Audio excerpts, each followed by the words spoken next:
Neste vídeo vamos falar sobre perdas por imparidade. O que são, como é que se contabilizam, o impacto que vão ter nas demonstrações financeiras. E vamos também aproveitar sobre esta matéria, vamos fazer a resolução de uma questão de exame de avaliação à ordem dos contabilistas certificados.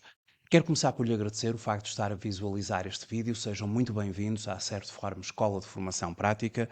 Eu chamo Miguel Fragoso, sou economista e contabilista certificado e sou formador nas áreas da contabilidade, fiscalidade, finanças empresariais e gestão de negócios. Sou formador de um amplo conjunto de cursos na Certform Escola de Formação Prática e para que possa conhecer a nossa oferta formativa, pode consultar o site certform.pt, onde vai encontrar as datas de início dos cursos, cursos fortemente práticos, muito orientados para as necessidades do mercado de trabalho e atualmente desenvolvemos a nossa formação na forma e-learning e na forma live streaming. Com sessões assíncronas ou com sessões síncronas, os cursos podem ser feitos a partir de qualquer parte do mundo. A questão que se coloca é a seguinte: o que é que são perdas por imparidade? Na contabilidade, a perda por imparidade corresponde a uma desvalorização parcial ou total de um determinado ativo, relativamente àquilo que é o seu valor real. Pode acontecer que no balanço tenhamos determinados ativos registados por valores denominados quantia escriturada, e na verdade a sua quantia recuperável é menor, é inferior àquilo que é sua quantia escriturada no balanço. E essa diferença baseia-se numa perda por imparidade. Vamos ter de fazer uma diminuição do ativo, diminuir aquele ativo para que o seu valor corresponda efetivamente à sua quantia recuperável. Para a questão das perdas por imparidade em ativo, dissemos então que as perdas por imparidade consistem na redução do valor contabilístico de um ativo de uma empresa, de modo a evidenciar uma perda potencial ou efetiva de parte ou da totalidade do seu valor real. Na verdade, existe a possibilidade de reconhecermos perdas por imparidade nos mais diversos ativos, sobre dívidas a receber, por exemplo, sobre inventários, investimentos financeiros, propriedades de investimento, ativos fixos tangíveis, ativos intangíveis, investimentos em curso e ativos não correntes detidos para venda, são elementos do ativo nos quais poderemos eventualmente ter de registar uma perda por imparidade. Porque se não registarmos esta diminuição do ativo, estamos a ou a sobre avaliar esse mesmo ativo. Ele está por valores superiores àqueles que correspondem às suas efetivas quantias recuperáveis, ou digamos, o seu valor real. Em termos de reconhecimento de uma perda por imparidade, todos os anos a empresa deve avaliar se há indícios de que um ativo possa estar em imparidade. Por o efeito, deve fazer uma análise aprofundada de alguns aspectos, entre eles o estado do ativo, se está obsoleto ou se tem danos físicos, aqui particularmente nos ativos não correntes, e também nos inventários, eventualmente, o desempenho do ativo, se está abaixo do que era expectável nos ativos não correntes, e a relação do ativo com o mercado, ou seja, por exemplo, quando a procura diminui. Isto é aquilo que nos faz referência à norma de contabilidade número 12, não é? Esta norma, no seu primeiro parágrafo, ela começa por referir que um ativo é escriturado por mais do que a sua quantia recuperável se a sua quantia escriturada exceder a quantia a ser recuperada através do uso ou venda do ativo. Exatamente aquilo que eu referi anteriormente. Ou seja, quando no balanço poderá figurar uma quantia escriturada, aquela que figura no balanço, está acima daquilo que é efetivamente a quantia recuperável daquele elemento do ativo, o qual pode ser recuperado através do uso ou pela sua própria venda, esse ativo está em imparidade. E se for esse o caso, o ativo é descrito como estando em imparidade, conforme referi, e a norma exige que a entidade reconheça uma perda por imparidade. Caso contrário, teremos um ativo sobreavaliado por um valor acima. A norma também especifica as circunstâncias em que uma entidade deve reverter a reversão, a perda por imparidade. O parágrafo 5º desta norma refere que uma entidade deve avaliar em cada data de relato, vamos considerar a data de relato, por exemplo, a 31 de dezembro de cada ano, se há qualquer indicação de que um ativo possa estar com imparidade. Se existir qualquer indicação, a entidade deve estimar a quantia recuperável, compará-la com a quantia escriturada e fazer o acerto, fazer a diminuição do ativo para que este esteja evidenciado pela sua quantia recuperável, de forma a que possa não estar efetivamente sobreavaliado. Como é que se reconhece uma perda por imparidade?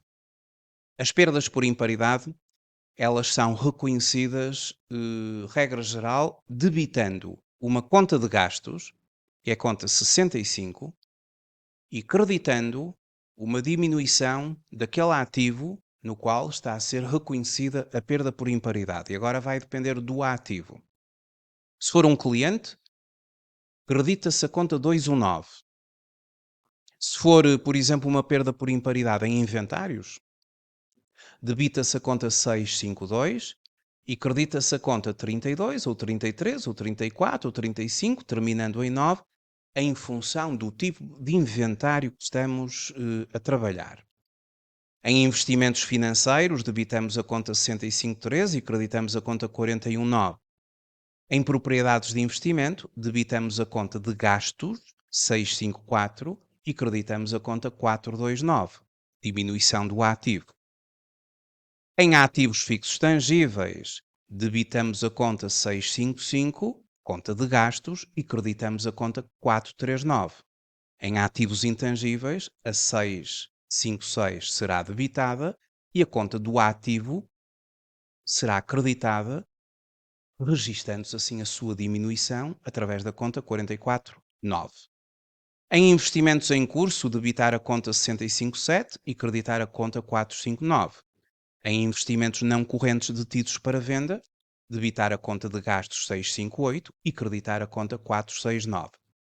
A regra aqui implica que seja debitada a 65 e creditada por diminuição a respectiva subconta do ativo. Isto com base no nosso código de contas. Quando se faz este registro, isto vai ter impacto na demonstração dos resultados, pelo débito da classe 6 e no balanço, diminuindo o ativo para que ele não esteja subavaliado, creditando a tal conta do ativo. Imaginemos, por exemplo, que uma determinada empresa vai registar uma perda por imparidade em clientes. E para tal vai debitar a conta 651 e creditar a conta 219. Basta ir ali ao código de contas e temos nas contas a receber os clientes, é uma conta do ativo, e depois temos já no fim a tal 219 perdas por imparidade acumuladas, que vai ditar a tal diminuição que se pretende que o ativo venha a ter para que não esteja sobreavaliado. Vamos creditar esta conta, mas o débito será através da classe 6. E na classe 6 temos a 65, onde vão ser registadas as perdas por imparidade. E dentro da 65, a 651 em dívidas a receber. Imagine-se que uma empresa tem nos seus clientes um montante de 300 mil euros à data de relato. Se expressa que, àquela data, nós temos um direito sobre os clientes de vir a receber deles 300 mil euros. Todavia, estivemos a fazer uma análise detalhada das faturas e verifica-se que um determinado cliente nos deve 25 mil euros e é um cliente de cobrança duvidosa. Está já há muito tempo sem nos pagar, fizemos diligências para receber o montante em dívida, mas a verdade é que não tivemos qualquer resultado. É elevado o nível, o grau probabilístico deste cliente nem sequer vir a pagar à nossa empresa. Vamos então fazer o reconhecimento de uma perda por imparidade relativamente a esta dívida. O registro será, conforme já referi, e considerando aqui os 25 mil euros do montante em dívida, considerando que é um cliente de cobrança já duvidosa, debitamos a conta 651 dívidas a receber e temos que ir à subconta 6511 clientes, debitamos esta conta, o tal montante de 25 mil euros, é uma conta de gastos, vai ter impacto na demonstração dos resultados e depois vamos creditar a conta de clientes no âmbito da 21 e, muito concretamente, a 21.9, perdas por imparidade acumuladas, e o crédito nesta conta vai ter impacto no balanço.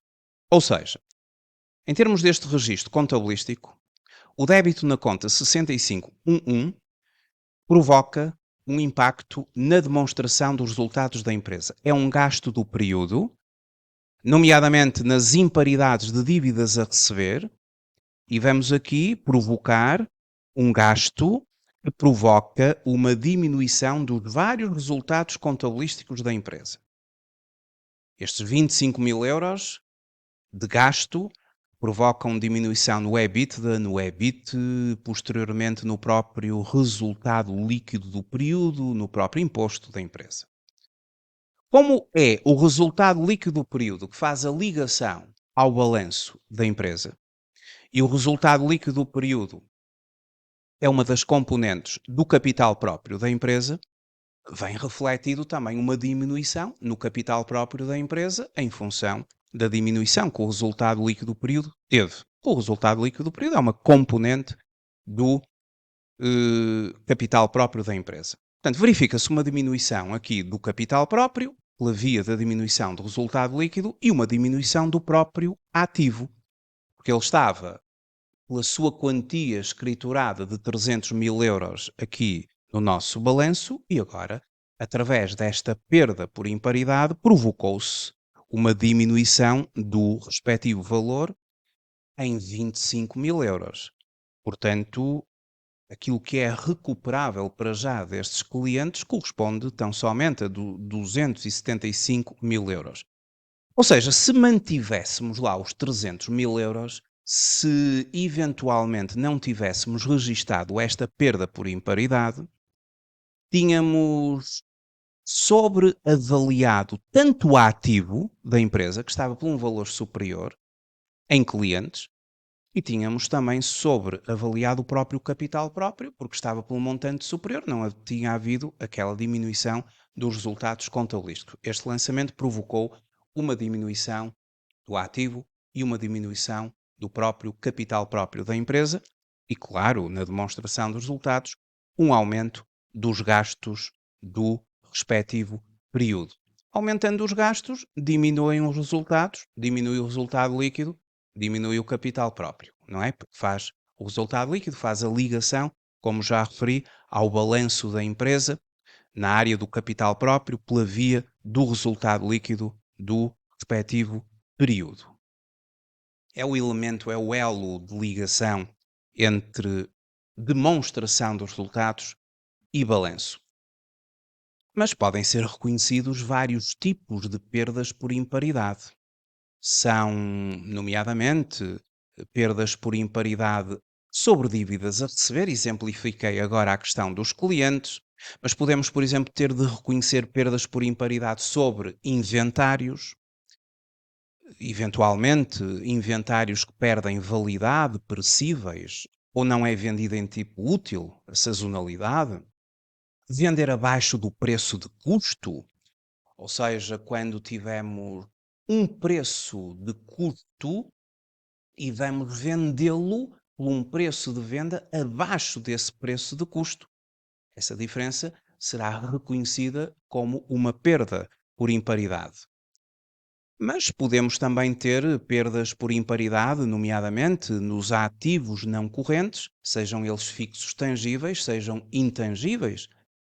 Exemplo, uma máquina que não consegue produzir a quantidade de unidades inicialmente estimada, a máquina está sobrevalorizada, tem que ser feito um teste de imparidade, devidamente realizado, vai definir qual o valor recuperável daquele equipamento, está abaixo da sua quantia escriturada e vamos ter de reconhecer a perda por imparidade pela diferença entre a quantia escriturada e o valor recuperável.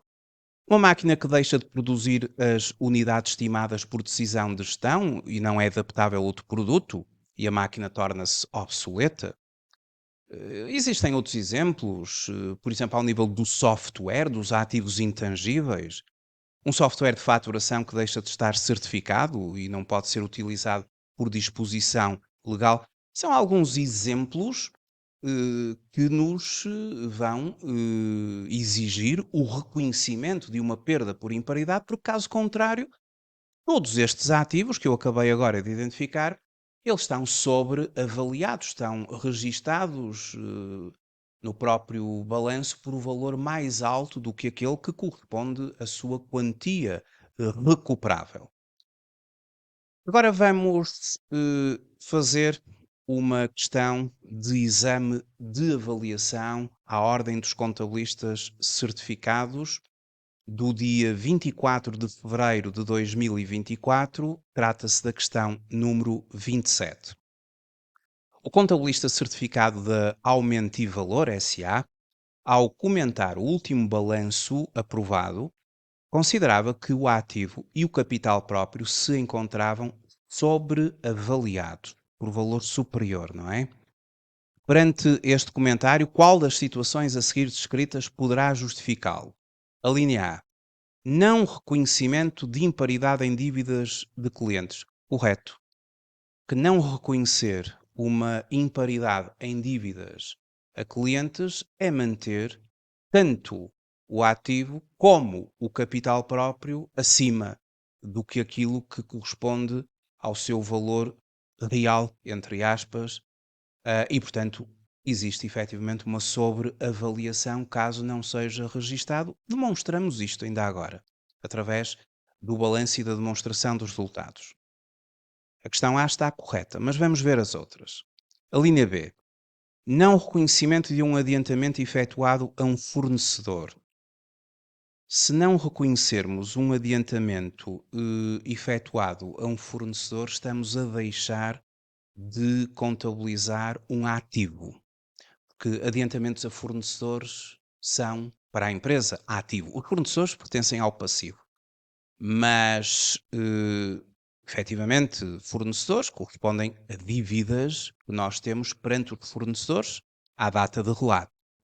Mas fazer um adiantamento a um fornecedor, realizar um adiantamento a um fornecedor, é algo que, na perspectiva da nossa contabilidade, será reconhecido como um ativo. É um direito que eu tenho sobre o fornecedor a partir do momento em que eu lhe faço um adiantamento por conta de uma determinada mercadoria ou de um serviço que me virá a ser prestado. E, consequentemente, não reconhecer um adiantamento a um fornecedor é deixar de reconhecer um ativo. E, portanto, em vez dele estar sobreavaliado, está, mas é subavaliado abaixo. Portanto, não é, de facto, correta. A linha C. Não reconhecimento de uma provisão referente a um processo judicial em curso. As provisões são reconhecidas através de gastos do período, efetivamente debitando a classe 6, nomeadamente a 67, provisões do período, impostos, garantias a clientes, processos judiciais em curso, etc. O reconhecimento de uma provisão vai provocar efetivamente uma diminuição de resultados contabilísticos e, por sua vez, com a ligação ao balanço, uma diminuição do capital próprio pela via da diminuição do resultado líquido, mas as provisões têm como contrapartida um passivo, ou seja, debita-se a conta de gastos, mas credita-se uma conta do passivo. E essa conta do passivo é a conta 29. E temos aqui as várias tipologias de provisões. E, portanto, não é correto, efetivamente, aquilo que está aqui dito, porque não há sobreavaliação aqui de ativo. Finalmente, o não reconhecimento de uma doação efetuada por terceiros. As doações são reconhecidas no capital próprio. E por contrapartida, eventualmente, do ativo, não é? Depende agora do tipo de doação que é feita. Se for uma doação de um ativo não corrente, vamos debitar a conta do ativo não corrente, nomeadamente a classe 4, se for um ativo fixo tangível, e vamos creditar a conta do capital próprio. Claro que o não reconhecimento de uma doação significa que, efetivamente, a empresa é o seu capital próprio subavaliado e não sobreavaliado. Portanto, aquela que efetivamente está correta é a linha A. O não reconhecimento de imparidade em dívidas a clientes efetivamente levaria a que se verificasse que tanto ativo como capital próprio estivessem por valores superiores e o registro da perda por imparidade, que não foi feito, mas se fosse feito, iria diminuir tanto o ativo como o capital próprio, como acabamos de demonstrar ao longo deste vídeo. Importa ainda dizer que quanto às imparidades, como elas são gastos do período, quando reconhecidas, provocam diminuição dos resultados contabilísticos da empresa, nomeadamente do resultado antes de impostos. Isso significa que vai provocar uma diminuição do imposto. Por isso, o código do IRC coloca, efetivamente, restrições a determinadas perdas por imparidade. Algumas não são fiscalmente aceites, outras são aceites até um determinado limite. E quando nós ultrapassarmos esse limite, ou se reconhecermos uma perda por imparidade que não é fiscalmente aceita, quando estamos a fazer a passagem do resultado contabilístico ao resultado fiscal, isto também no próprio preenchimento da declaração modelo 22, essa diferença entre aquilo que é base contabilística, aquilo que se reconheceu, e a base fiscal, aquilo que é fiscalmente aceito, essa diferença vai corresponder a um ajustamento fiscal a crescer, caso tenhamos ultrapassado o limite instituído fiscalmente, ou caso tenhamos reconhecido uma perda por imparidade não fiscalmente aceite. É uma matéria que terá de ser consultada através do código do IRC, por exemplo, as perdas por imparidade relativas a dívidas, elas terão a sua base fiscal terá de ser analisada pela leitura aqui dos artigos 28b, 28A do próprio Código do IRC, no âmbito dos inventários, o artigo 26. Portanto, esta leitura é imprescindível para que saibamos que correções fiscais teremos de fazer na passagem do resultado contabilístico ao resultado fiscal. Muito obrigado por ter assistido a este vídeo. Até uma próxima oportunidade. Até breve.